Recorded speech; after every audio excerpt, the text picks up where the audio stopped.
পদত্যাগের হিড়িক চলছে নব্য প্রতিষ্ঠিত রাজনৈতিক দলটির মধ্যে।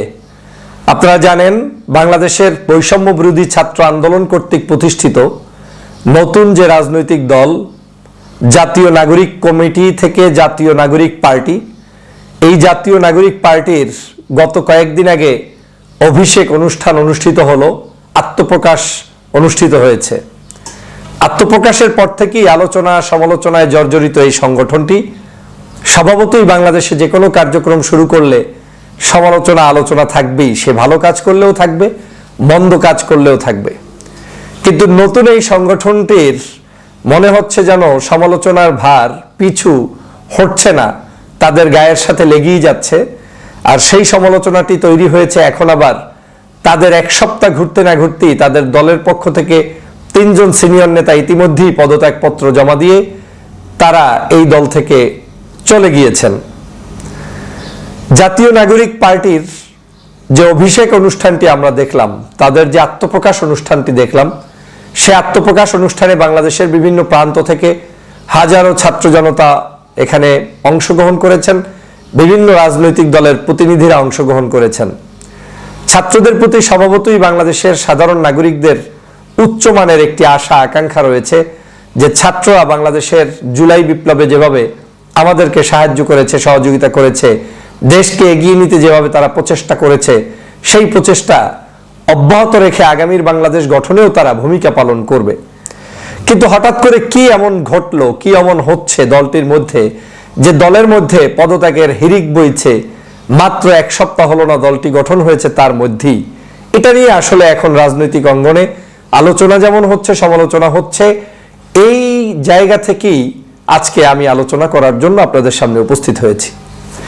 আমার কাছে মনে হচ্ছে যেই সকল নেতাকর্মীরা এই দলের ভিতরে ঢুকেছেন এবং আবার বের হচ্ছেন, এরা প্রত্যেকেই কিন্তু বাংলাদেশের আগামীর স্বপ্ন বাস্তবায়নের কারিগর।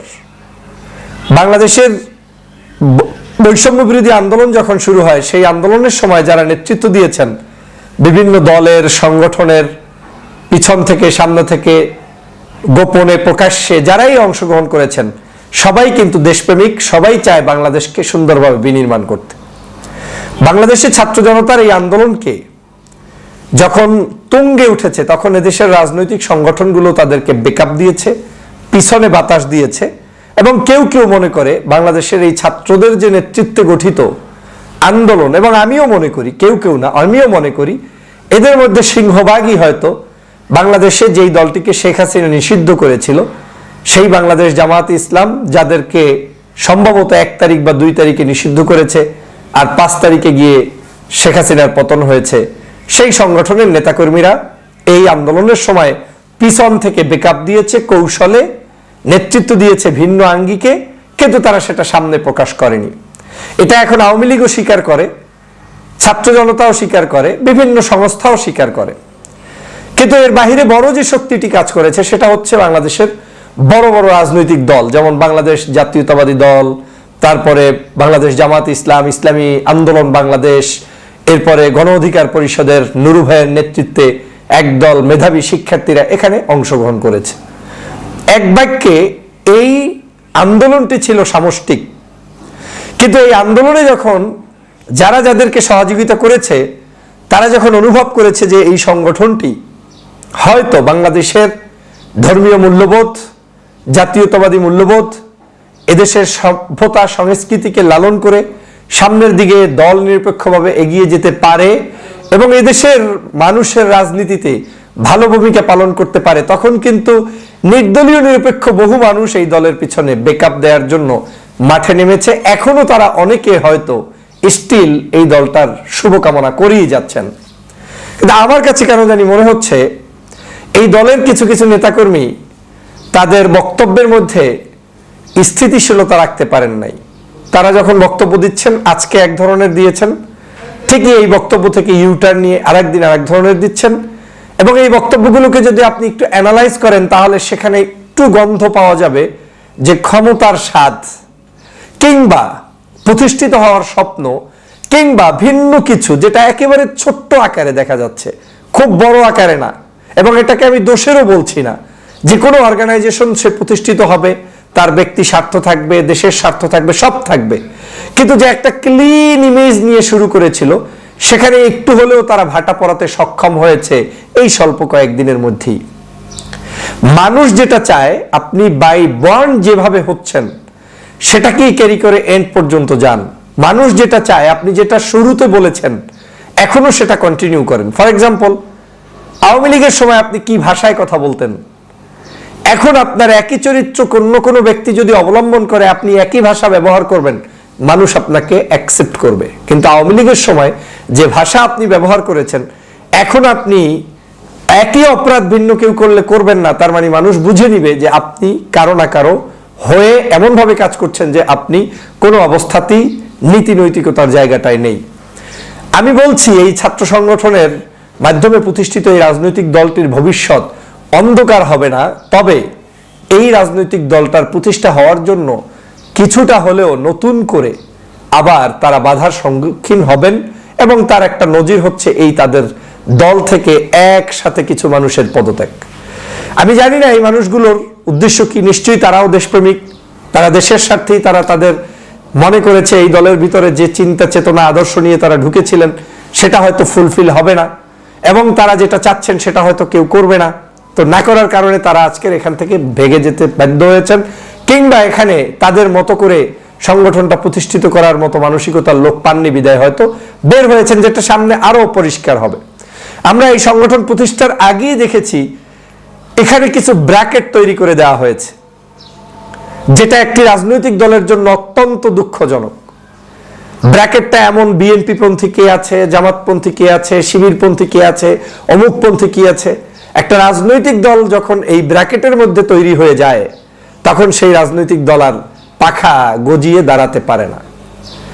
এবং আবার এটাও লক্ষ্য করেছি যখন কেউ কেউ এটাকে শিবির ব্যাকগ্রাউন্ড প্রতিষ্ঠিত করার চেষ্টা করেছে, সেটা আবার না, এটা প্রমাণ করতে গিয়ে ওই জামাত শিবির পন্থী মানুষগুলোকে একটু কোণঠাসা রাখার মানসিকতাও আপনাকে প্রমাণ করে যে আপনি ন্যায়সঙ্গত জায়গায় নেই। তার মানে আমি কি বুঝাতে চাচ্ছি, দল আমি প্রতিষ্ঠিত করেছি, আমার সাথে যারাই থাকবে তারা নৈতিকভাবে রাইট রাখে, সে জামাত হোক, বিএনপি পন্থী হোক, অন্যপন্থী হোক, যেই আমার সাথে কাজ করবে আমার আদর্শ এবং থিমের উপরে ভিত্তি করে আমরা তাকেই গ্রহণ করব, এই মানসিকতা থাকবে, সেখানে কোনো ডিসক্রিমিনেশন থাকবে না।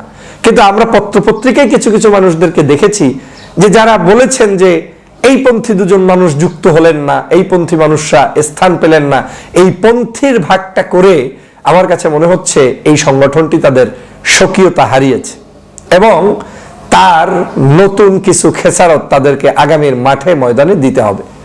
বাংলাদেশের রাজনীতিতে আমরা নিশ্চয়ই খেয়াল করেছি 18 সালের সেই কোটা বিরোধী আন্দোলন, উত্তাল রাজপথ, কিন্তু অনেক তরাই উত্তরাই পেরিয়েও রাজনৈতিক সংগঠন গঠন করে একেবারে পূর্ণাঙ্গ সঠিক এবং কঠোরতম জায়গায় কিংবা বাস্তবতার নিরিখে প্রতিষ্ঠিত জায়গায় কেউ এখন পর্যন্ত পৌঁছতে পারেনি, পারছে না। এর অন্যতম কারণ হচ্ছে এদেশের সভ্যতা, সংস্কৃতি, কালচারে এখনো মানুষ আপনাদের নিউ পিপলদেরকে ইজিলি অ্যাকসেপ্ট করার মানসিকতা তাদের তৈরি হয়নি। যদিও আমি নিউ পিপলদেরকে সবসময় সাপোর্ট দিয়ে চলি এবং নতুনদের কাছে আমি আশান্বিত হই, তাদের নেতৃত্বে দেশ গঠন হবে সেটা আমি সবসময় চাই, তারা এগিয়ে আসবে সেটা আমার প্রত্যাশা, কিন্তু সেই প্রত্যাশা পূরণের জন্য যে গ্রাউন্ড দরকার সেই গ্রাউন্ড এখনো বাংলাদেশের মাটিতে প্রতিষ্ঠিত হয়নি। বাংলাদেশের মাটিতে সেই গ্রাউন্ড তৈরি করার জন্য যে আদর্শিক রাজনীতি দরকার সেটা আমাদের দেশের মানুষ এখনো ক্যারি করতে জানে না, করে না। সে কারণে নতুন রাজনৈতিক দল যারাই আসবে তাদেরকে কারো না কারো বাতাস নিয়েই থাকতে হবে, এবং সে বাতাসটা তো স্পষ্ট। এদেশের রাজনীতিতে মেরুকরণ আছে, ডানপন্থী রাজনীতি, বামপন্থী রাজনীতি, এবং এই ডানপন্থী রাজনীতিবিদ বলতে যাদেরকে বুঝায় তাদের সাথে মানুষের সর্বোচ্চ জনপ্রিয়তা বামপন্থী আওয়ামী লীগের নেতৃত্বে যারা আছেন, যদিও আওয়ামী লীগ দাবি করে তারা ডানপন্থী বলকিরি কেউ একজন, কিন্তু এদেশের জনগণ তাদেরকে ডানপন্থী মনে করে না, তাদেরকে বামপন্থী রাজনৈতিক সংগঠনেরই গুরু ঠাকুর হিসেবেই সবাই সম্বোধন করে। তাহলে দুইটা প্যাটার্নে এদেশের রাজনীতি চলে গিয়েছে, একটা হচ্ছে বিএনপি, জামাত, চরমনাই, এই যে ডান ধারার রাজনীতি, এর সাথে আরো নতুন নতুন কিছু ডান ধারার রাজনীতি আছে, আর একটা হচ্ছে আওয়ামী লীগ, আওয়ামী লীগের সাথে 14 দল 18 দল যারা যারা আছে, এই সকল ছোট ছোট রাজনৈতিক দল, তাদের ধারা। কিন্তু এই দেশে সফল হতে হলে আপনাকে কোন ধারায় যেতে হবে? প্রথম ধারাটাই লাগবে আপনার চিন্তা চেতনায় ডান, আদর্শে ডান, কলবে ডান, মুখে ডান, আপনার বিশ্বাসে আপনি ডান। এবং ডানটা এমন ডান যে এই ডানটা হতে হবে ওই পরিমাণ ডান যে আপনার ডানপন্থী কোনো মানুষ ভিন্ন আদর্শের হলেও তার উপরে জুলুম হবে, অত্যাচার হবে, নির্যাতন হবে, আপনি তাদের এই নির্যাতন সহ্য করে থাকবেন না, বরং আপনি প্রতিবাদী হবেন। জামাতের একজন লোক বিপদে পড়েছে, আপনি প্রতিবাদী হলেন। চরমনায়ের একজন লোক বিপদে পড়েছে, আপনি প্রতিবাদী হলেন। ডানপন্থী বিএনপি বা অন্য কোনো রাজনৈতিক দলের একজন ব্যক্তি বিপদে পড়েছে, আপনি প্রতিবাদী হয়ে তার পক্ষে দাঁড়ালেন। এটা যখন পারবেন আপনাকে মানুষ অ্যাকসেপ্ট করবে। কিন্তু আপনি যখন কোনো একজন ব্যক্তি বিপদে পড়েছে কিন্তু লোকটা করে জামাত, তাই তার পাশে দাঁড়াতে পারলাম না, লোকটা করে হুজুরগিরি, তাই তার পাশে দাঁড়াতে পারলাম না, এই আপনি ব্র্যাকেটের ভিতরে চলে গেলেন এবং আপনার ডানপন্থী টেস্ট করা শেষ। আমি তো বাংলাদেশের প্রায় ডানপন্থী রাজনীতির টেস্ট করার একটা কৌশল সবাইকে বলে দিয়েছি। শুধু গিয়ে মানুষকে জিজ্ঞেস করবা, এই যে সাইদি সাহেবকে ফাঁসি দিল, গোলাম আজমকে অপবাদ দিল, কাদের মোল্লাকে ফাঁসি দিল, মীর কাসেম আলীকে ফাঁসি দিল, আলী হাসান মুজাহিদকে ফাঁসি দিল, তারপরে সালাউদ্দিন কাদের চৌধুরীকে ফাঁসি দিল, আপনার কাছে কি মনে হয় এই ফাঁসিগুলো কোনো অন্যায় করেছে তাই দিয়েছে নাকি স্বার্থের জন্য দিয়েছে? যখনই ওই ব্যক্তিরা স্বার্থের জন্য দিয়েছে বলে স্বীকার করবে, বুঝে নিবেন লোকগুলো আদতেই হৃদয়ে লালন করে ডানপন্থী এবং ইসলামপন্থী মানুষদের ভালোবাসা। কিন্তু যারা এটাকে বলে এটা ঠিক করেছে, বুঝতে হবে এ লোকের শয়তানিতে ভরপুর, কারণ ঠিক তো করে নাই। তার মানে হচ্ছে ধর্মপ্রাণ মানুষদেরকে ফাঁসি দিলে, অন্যায়ভাবে হত্যা করলেও কিছু কিছু মানুষ খুশি হয়, বুঝতে হবে ওই মানুষটা ডানপন্থী নয়। শুধু সেক্ষেত্রেই না, এদেশের তাকবীরের ধ্বনি, এদেশের ইসলামের ধ্বনি, এদেশের বিভিন্ন পীর মাশায়েখ ইসলামিক অ্যাক্টিভিটিসকে যারা ক্যারি করতে জানে না কিংবা তাদের কার্যক্রম দেখলে কষ্ট পায়, হতাশ হয়, বুঝতে হবে ওই লোকটা ডানপন্থী ধারার নয়। যেমন কেউ যদি বলে হেলিকপ্টারে করে হুজুররা এত টাকা পয়সা পায়, ইসলামিক এত মাহফিল বেড়ে যাচ্ছে, গান হয় না, নাচ হয় না, সবার আগে ধরতে হবে লোকটা হচ্ছে বামপন্থী ধারার। কারণ ওনার কষ্টটা ইসলামের উপরে, ওনার কষ্টটা এইদের মানুষদের উত্থানের পিছনে, ওনার সবসময় অবস্থানটা হচ্ছে ওই বাম ঘেঁষা, উনি ভালোদের কিছু ভালো চায় না।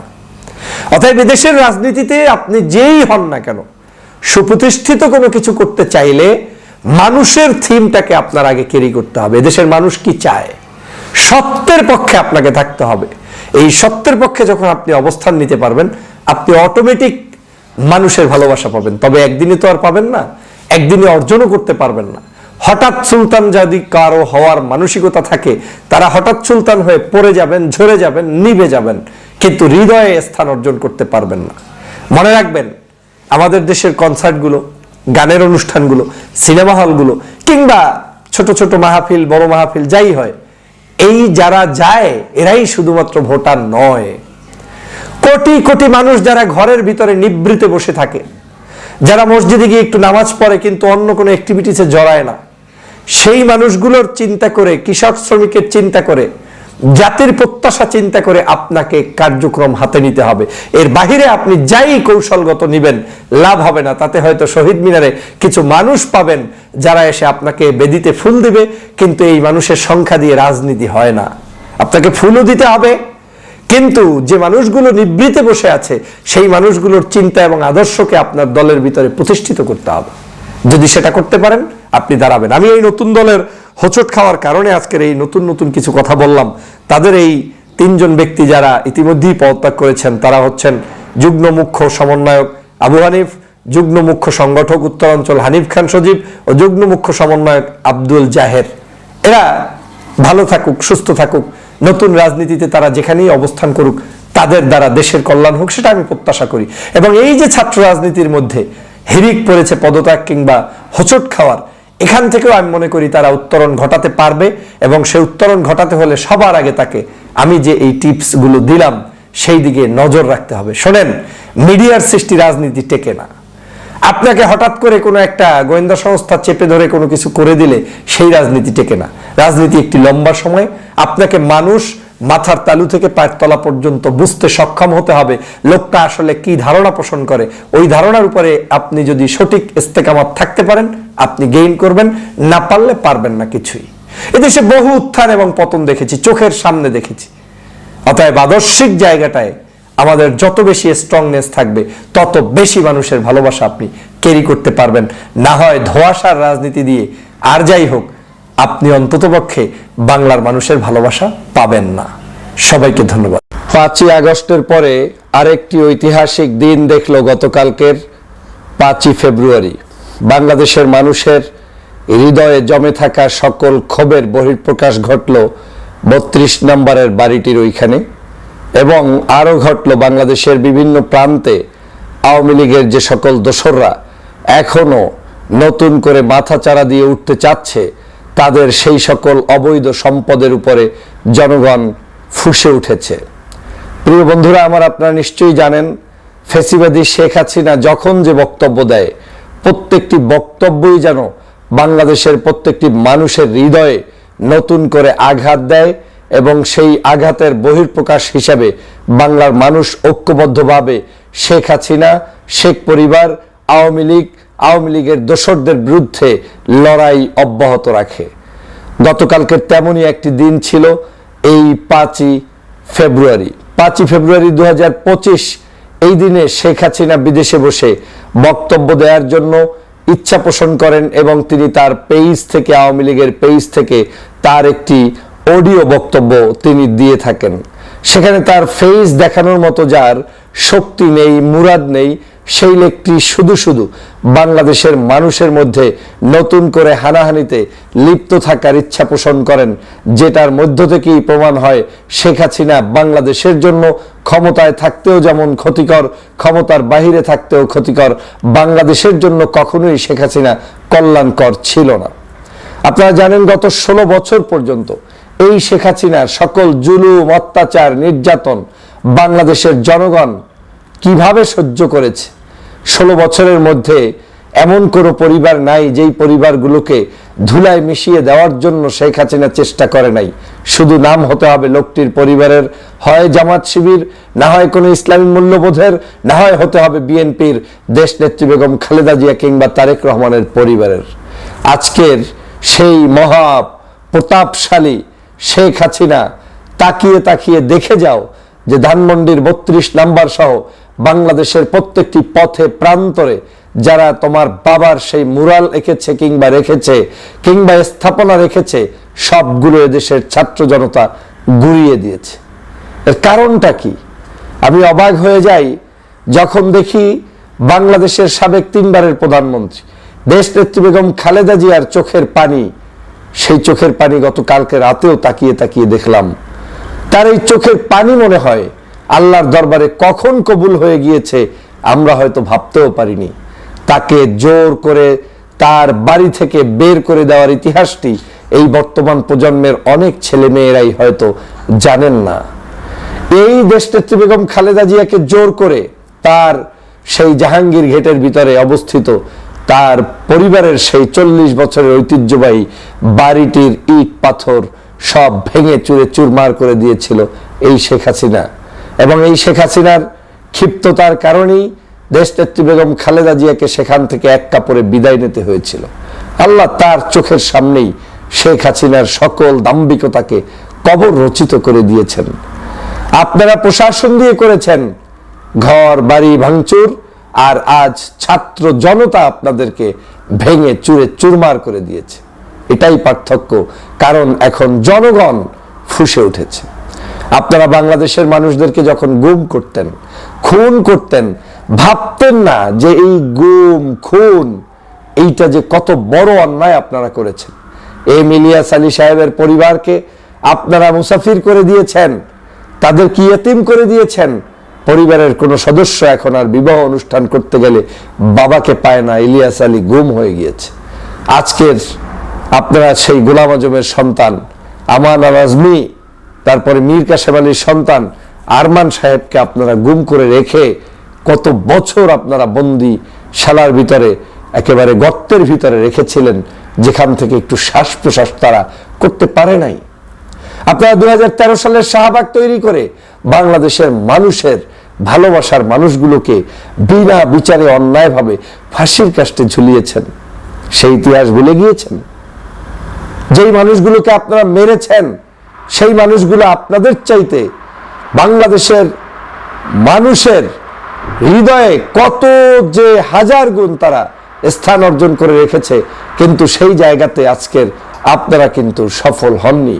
আপনারা তাদেরকে মেরেছেন ঠিকই, কিন্তু তাদের সেই মারার প্রতিবাদটা আজ চোখের সামনে দেখতে পেলেন। আপনারা দেলোয়ার হোসেন সাঈদী সাহেবকে হসপিটালে ইনজেকশন পুশ করে মেরেছেন, জানাজাটা পর্যন্ত ঢাকা শহরে দিতে দেননি। কোথায় তোমাদের ক্ষমতা? কোথায় তোমাদের দাম্ভিকতা? কোথায় তোমাদের সেই সকল ক্ষমতার বহিঃপ্রকাশ আজ জনগণ দেখতে চায়? আজ তোমরা সবাই ফেসবুকে গিয়ে উঠে বসে আছো কিংবা ইউটিউবে গিয়ে বসে আছো, বাংলাদেশের জনতার সাথে তোমাদের কোনো সম্পর্ক নাই। আজ প্রমাণ হয়েছে বাংলাদেশের জনগণ ঐক্যবদ্ধ। গতকালকের প্রিয় বন্ধুরা আমার, আপনারা জানেন বাংলাদেশের বিভিন্ন জায়গায়, শুধু ধানমন্ডি 32 নম্বরই নয়, আপনারা জানেন আওয়ামী লীগের যুগ্ম সাধারণ সম্পাদক মাহবুবুল আলম হানিফ, তারপরে আমির হোসেন আমু, তারপরে শেখ পরিবারের বাড়ি খুলনা, বরিশাল, বিভিন্ন জায়গায় আজকে আওয়ামী লীগের সকল আত্মীয় স্বজনের সেই জায়গাগুলোতে সাধারণ ছাত্র জনতা ঐক্যবদ্ধভাবে প্রতিবাদ গড়ে তুলে, প্রতিরোধ গড়ে তুলে ওদের সকল অট্টালিকায় আঘাত এনেছে। এই আঘাতটা শুধুমাত্র কোনো একটি ইট পাথরের বিরুদ্ধে নয়, এই আঘাতটা হচ্ছে বাংলাদেশের মানুষের উপরে যে জুলুম অত্যাচার করেছে শেখ পরিবার, শেখ হাসিনা, সেটারই একটি জবাব ছিল গতকালকের রাতের এই আঘাত। এখনো চলছে, এই আন্দোলন চলবে যতক্ষণ পর্যন্ত আওয়ামী লীগের ফ্যাসিবাদের কবর রচিত না হবে, ততক্ষণ পর্যন্ত এই আন্দোলন চলবে। এই আন্দোলন কারো সাথে কোনো আমার ব্যক্তিগত রেশারেশির কারণে বন্ধ হবে না, বরং বাংলাদেশ আবার প্রমাণ করে দিয়েছে এই আন্দোলনে, এই সকল অত্যাচারে বিরুদ্ধে যখন লড়াই হয় তখন সব দল মত রাজনীতির ঊর্ধ্বে উঠে সবাই গিয়ে মিলিত হয়। গতকালকের আমরা আরেকটি 5ই আগস্ট দেখতে পেয়েছি। 5ই আগস্টে বিএনপি, জামাত, হেফাজত চরমনাই আর ডান বাম ছিল না, ঐক্যবদ্ধভাবে সবাই নেমেছিল হাসিনার বিরুদ্ধে। গতকালকেও ছিল তেমন আরেকটি রাত যেখানে সবাই ঐক্যবদ্ধভাবেই হাসিনার সকল দাম্ভিকতার বিরুদ্ধে গর্জে উঠেছে। অতএব এই দাম্ভিকতা দেখিয়ে বাংলাদেশে বিশৃঙ্খলা তৈরি করা ছাড়া শেখ হাসিনা আর কিছুই পারবে না। গতকালকেও তিনি যে ভাষণ দিয়েছেন, এই ভাষণের মধ্যে আবারও হিংস্রতার প্রকাশ করছেন। যেই মানুষটি 2000 মানুষ হত্যা করার পরেও নির্লজ্জ বেহায়ার মতো টিভির স্ক্রিনে কিংবা রেডিওর সামনে কিংবা অডিওতে উপস্থিত হতে চায়, সেই মানুষটা তো আসলে মানুষ হতে পারে না। শেখ হাসিনা আর যাই হোক, এই মুহূর্তে তিনি আর কোনো মানুষ নয়। প্রিয় বন্ধুরা আমার, তিনি গতকালকের সেই ভাষণ দিয়ে আবার এই সমাজটাকে বিশৃঙ্খলা সৃষ্টি করতে চাচ্ছে। আওয়ামী লীগের দোসরদের এই সকল ভাষণ বাংলাদেশের মানুষকে আবার ঐক্যবদ্ধ করে। আমি স্পষ্ট করে বলতে চাই, আমাদের এই আন্দোলন কোনো সাধারণ নাগরিকদের বিরুদ্ধে কিংবা কোনো সাংবাদিক কিংবা কোনো দেশের সাধারণ জনগোষ্ঠীর বিরুদ্ধে নয়। আমাদের আন্দোলন আওয়ামী লীগের সকল দোসরদের বিরুদ্ধে। অতএব দোসররা সাবধান হয়ে যান, পথ অনেক বাকি। প্রত্যেকটি জিনিস হিসাব করে নিয়ে নেওয়া হবে, একটা জায়গায় মুক্তি পাবেন না। অতএব এখনো শেখ হাসিনার চালানো পদ্ধতিতে না চলে দেশবাসীর পথে এগিয়ে আসুন, না হয় এই দেশে আপনাদের কোনো ষড়যন্ত্র বাস্তবায়িত হতে দেওয়া যাবে না, হবে না, হবে না ইনশাআল্লাহ। দেখলেন তো গতকালকের, দেখলেন তো 16 বছরের পুলিশ প্রশাসন, র্যাব, বিডিআর সব কিছু নামিয়ে মানুষের উপরে আক্রান্ত করার নজির তো কালকের পেয়ে গেলেন, পেয়েছেন তো। পুলিশ ছাড়া রাস্তায় আসলে যে আওয়ামী লীগের নাম নিশানা থাকে না, ইট পাথরও থাকে না, তার প্রমাণ তো গতকালকে দেখে গেলেন। অতএব 16 বছর যা করেছেন সেটা মানুষের ভালোবাসায় করেননি। আজও আমরা বলছি, আমরা বাংলাদেশকে গঠন করতে চাই, এইরকম আওয়ামী লীগের মতো ফেসিজম দিয়ে নয়। আগামীর বাংলাদেশে যারাই রাষ্ট্র ক্ষমতায় আসবেন, এখান থেকে শিক্ষা অর্জন করে আগামীর পথ চলতে হবে। এদেশের জনগণের অধিকারকে হরণ করে পরিবারের অধিকারকে প্রতিষ্ঠিত করার রাজনীতি চিরদিনের জন্য আপনাদেরকে মুছে ফেলতে হবে, বাদ দিতে হবে, জনগণের কাতারে আসতে হবে। জনগণের সিদ্ধান্তেই আগামীর বাংলাদেশ গঠন করতে হবে। যে সকল রাজনীতিবিদরাও 5ই আগস্টের পরে চটাং চটাং করেছিলেন, মনে মনে ভাবছিলেন ছাত্র জনতার শক্তি, এগুলো ভেঙে চুরে চুরমার হয়ে গিয়েছে, তাদের জন্য শিক্ষণীয় হচ্ছে গতকালকের আরেকটি রাত। অনেকেরই মায়া কান্না দেখতে পাবো আজকের। কিছু কিছু মানুষ ইতিমধ্যেই আবার নতুন করে মায়া কান্না শুরু করবে। কেন? তাদের এই মায়া কান্না হচ্ছে শুধুমাত্র আওয়ামী ফ্যাসিস্ট হাসিনাকে প্রতিষ্ঠা করার জন্য। তারা এই মায়া কান্না কোনো বাংলাদেশের জনগণের সেই 2000 মানুষের মৃত্যুর সময় করেনি। তারা কেউ হাসিনাকে বারণ করেনি যে এই কাজটি করা ঠিক নয়। আজ তারা মায়া কান্না দেখাতে পারে।